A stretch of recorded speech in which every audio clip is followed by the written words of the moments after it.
Hi friends, Jane here, and today we are going to do a book versus movie for Death in the Clouds by Agatha Christie. This is a Poirot book and a Poirot movie. I've enjoyed both. Let me tell you my thoughts. Pictures and patterns poured into words that stream across the page, capturing life as soft spoken. Okay, so let's start with what is the story here.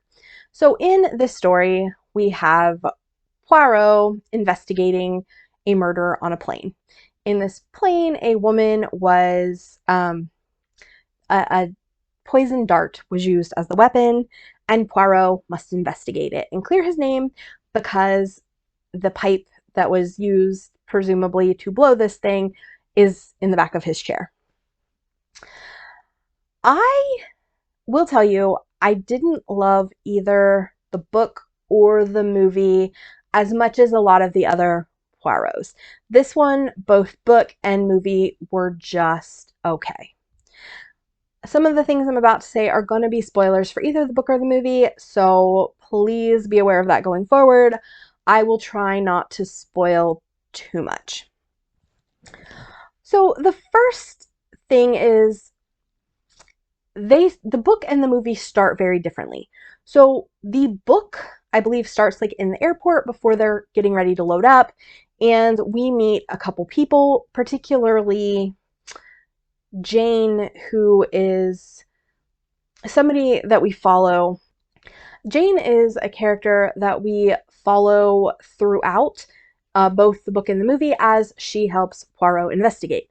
In the book, she's a passenger on the plane who we meet in the airport, and in the movie, she's a stewardess, which I think was an interesting choice. I think it made more sense. It made sense in the movie to cut out some of the characters, which they did, but also like this particular character, I think they changed her because her backstory was too complicated in the book and they didn't want to try to explain it in the movie, and it was just easier to throw her as a stewardess. So in the book, Lady Jane, I hope I'm saying her name right. I hope that's who it is. There's a girl, and she is a hairstylist, question mark, and she was like won a trip from her employer to do this traveling, and that's how she ended up on the plane. And she is sitting across from this guy, and they start talking, and he is a dentist. And so like that we meet them, I think, in the airport, and if I recall, he like flirts with her a little bit. You think they're going to be a love interest. And then they get on the plane. That's in the book. In the movie, they actually pull back and start like significantly before that. Like the day before, you see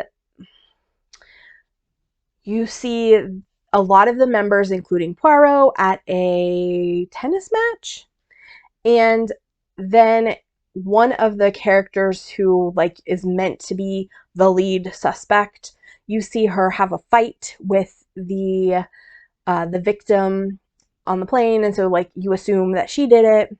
Whereas like in this or in the book, there was no, I didn't think at any point that any one person stood out as more likely to have committed the crime. But in the movie, I think they really were hardcore, like red herring you, trying to get you to be convinced that this one lady was it.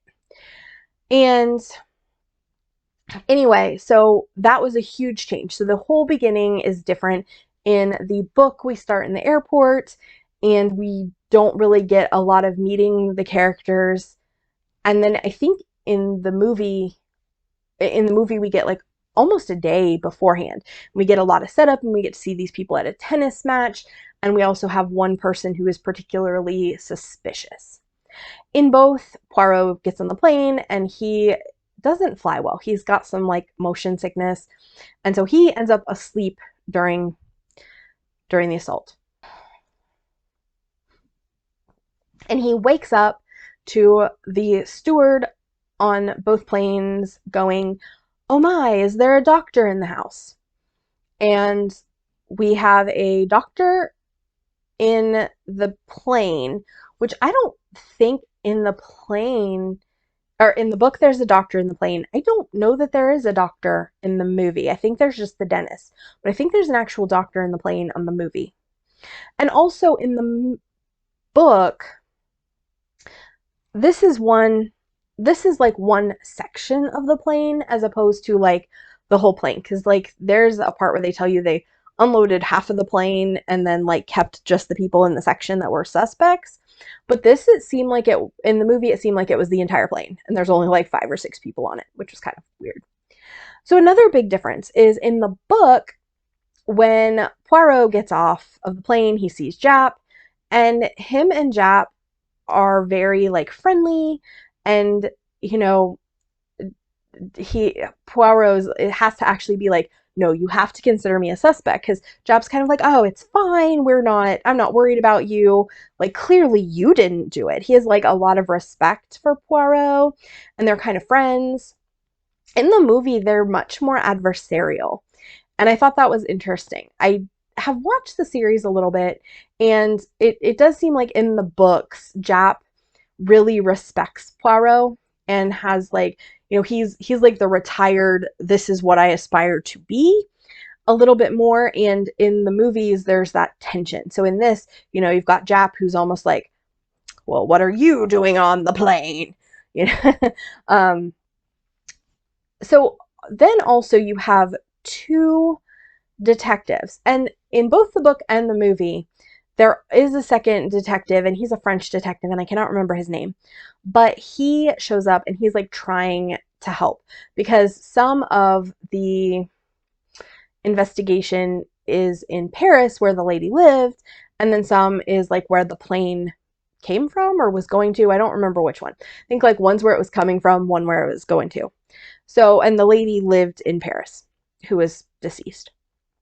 So in the book, we have both detectives like working together with Poirot, and like when the guy goes and investigates the lady's house, he takes Poirot with him, and it's like a much more teamwork related thing. Whereas in the movie, you hardly get any information about this guy who's helping. And again, I think in the movie they're just trying to like limit down the characters, because they really do. They took out several suspects. There's not nearly as many people on the plane. In the book, there's an archaeologist and his son, and in the book or in the movie, there's just one archaeologist person. And so they really just downsized a lot of the characters from this one, from the book to the movie. And I think that makes sense, because Christie can have a big cast, but I don't know that it really did it any favors either, because I felt like it was maybe less confusing in the movie, but then I don't know that it worked as well either, because like having all of those suspects that were on the plane kind of added some extra like interest, in it made you curious. And it, it could have been the son, could have been the dad. They're alibying each other. Do we trust their alibi?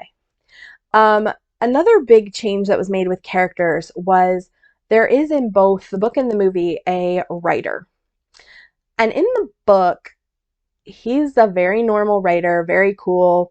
He is a detective writer, and I actually really enjoyed him as a character. He kind of is the one that gets Poirot initially on the track of poison darts and things like that. In the movie, they made him crazy. And I didn't think that was necessary. I think it was to make him more suspicious, and again, more like red herring. But I think in the book, they didn't need that. And in the book, like everybody was more suspect. In the movie, I felt like they were trying to really push you, like, oh, it's maybe crazy writer guy. Oh, it's maybe the girl who we saw have a fight with her at the beginning of the movie. So I do think like both the investigation itself and the characters were really, really minimized for the movie a lot more than has been the case in some adaptations. So I do this a lot where I watch the book or watch the movie after reading the book. And I would say that this is one that I didn't necessarily think was as good of an adaptation. I think that we needed some other stuff. Now, I can see where this would be a complicated one to adapt. It was a little confusing to read, and there were times that I was a little confused, which is one reason I gave it a 3 star. The book, I would give the movie a 3 star as well because it is confusing, and it doesn't necessarily read as super fair. Um, I do think that at the end we got where we needed to go, which was this is who did it, and it worked ish, but it worked so much better in the book, and it didn't work great there. So I did miss in this one though the Poirot working with the other detective. There's a lot of like finding out about the victim that we just skip over in the movie. So the victim is a money lender. And so there's a whole check into like they go to her house in both the book and the movie, but in the movie it's like glossed over. They go to her house and her maid has burned all of her documents. And in the book we're given more information. She specifically said burn my documents, but she also had some additional things that she hadn't told her to burn. And so Poirot gets his hands on those. And in the movie, it's just, oh, the maid burned the stuff. We don't know.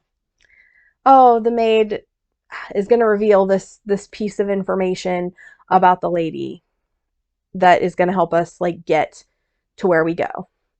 It was ultimately the same like person who done it for the same reasons. In the book, the person who did it was heavily involved in the investigation, which is one reason that I did suspect them initially, because in a couple of the other books or books that we'd done before this one, if somebody's really like throwing themselves in an investigation, they're usually suspicious. And in the movie, this person was kind of throwing themselves in, but not in the same way to the same extent for the same reasons as in the book. So I didn't think that he was as clear and obvious a suspect in the movie as he was in the book.